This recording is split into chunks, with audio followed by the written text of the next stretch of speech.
Are you planning to travel or immigrate to Canada, apply for Canadian citizenship, or sponsor a refugee? Are you filling out any other Citizenship and Immigration Canada applications? Excellent. I'm here to help you complete your application correctly and avoid common errors that result in application delays and get you on your way faster.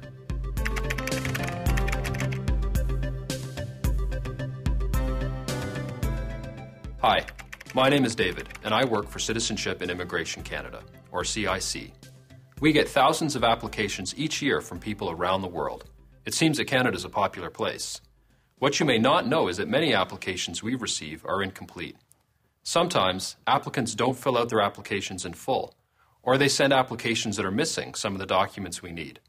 Others forget to sign their forms. In all of these cases, we have to return the applications without processing them. Unfortunately, this means that valuable time is lost while applicants resubmit their applications to us and wait for them to be processed. I'm here to help you save time and worries. Watch carefully as I walk you through the most common mistakes that applicants make. Feel free to pause the video at any time to check your form and materials. Press play again when you're ready to continue. And don't forget, the Video Center on our website has other useful tutorials to help you complete your application, so be sure to take a look. Let's start with filling out your application. All of our applications are available online. The best way to fill out your form is on your computer. It's easier to read and process. Some forms include a Validate button at the top or bottom of the page. If your form has this feature, make sure to click the button once you've completed the form. This will tell you if you've filled out all sections. If you haven't, it will highlight incomplete sections of the form in red. When you are working with our online or PDF forms, remember that you can stop and save your work at any time. This makes it easy for you to locate documents or research your answers. You can return to your application later to finish it. Here's a real problem area. Often, we find that people skip questions or leave them blank. Be sure to answer all the questions on your form. Do not leave any empty question boxes or blanks. If the question does not apply to you, simply write NA, meaning not applicable. The lesson here, send us a complete application. Answer all the questions. It is also important to be clear with your answers to avoid confusion during processing. Sometimes, we receive applications that are hard to read or difficult to understand. If CIC staff do not understand or cannot read an answer, the application will be returned. The applicant has to fix the problem and resubmit the forms to us to be processed. Filling out your application on a computer is always the best approach. Answers are easier to read, which makes applications easier to process. Another tip, answer all questions completely. In other words, give us the facts. Sometimes people give vague or irrelevant answers. Try to avoid this by giving us complete and detailed answers. For example, if a question requests your address in Canada, do not simply write Canada. Please provide as complete an address as possible. At minimum, include the name of the town or city and province in Canada. If you're not sure of the exact location, do not leave it blank. Make sure you search for the right answer and include it. Another common problem area is photos. We have very specific photo requirements, and these are clearly outlined in each application kit. They are sometimes different for different applications. We often receive photos that do not meet our specifications. Sometimes they're damaged, or they're not clear, too dark, or have shadows. Unfortunately, we have to return the entire application to you and ask to send new photos when you resubmit your application. Your best approach is to bring the photo specifications in your application package to your photographer. Check the photos when you receive them to make sure that they meet our needs. When you're ready to submit your application, remember to include all supporting documents. This means photos, fee receipts, and supplementary forms. Supporting documents include items such as passports, birth certificates, medical information, financial statements, language test assessments, or sponsors forms. Go through the checklist to see what, if any, supporting documents are needed, and include them with your application. When applying by mail, always send originals, unless the application guide or document checklist says photocopies are acceptable.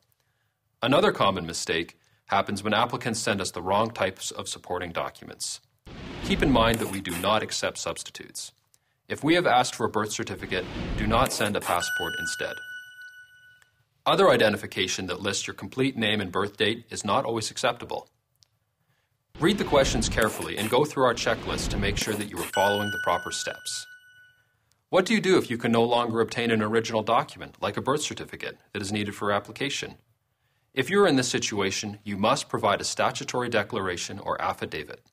To find out when and how to provide a statutory declaration or affidavit, refer to the guide in your application kit. If you cannot provide an original document that is required, tell us why. Do not leave the section blank, and do not write NA. Remember, save time. Send us a complete application so you can get on your way faster. Be sure to provide us with the right number of identification documents. If we have asked for more than one, that means we need more than one for your application to be considered complete. Don't forget to fill out and include any supplementary forms that are required. These are extra forms that you may need to fill out. Check your application guide, locate the right forms, and complete them. Do you have a family, spouse, or dependents, or both? Make sure you provide all the information we need for your entire family. If they're not coming with you to Canada, you must still provide their information as requested on the application. You're almost ready to send your application package to CIC, right? It's time to stop and review everything. Have you included photos, supporting documents, and all required supplementary forms? Don't forget to include the correct fee. Make sure you double-check the amount and include it in full. Sign all documents related to your fees. Do one last review of the document checklist in your application kit. Make sure you have included all the information and materials we require. Remember, it is important to send a complete application to avoid processing delays and get on your way faster. Your application will be returned to you if there are problems or if you are missing information or documents. You will be asked to fix the problems or obtain the correct documents, then resubmit your application to us. This takes time and causes delays.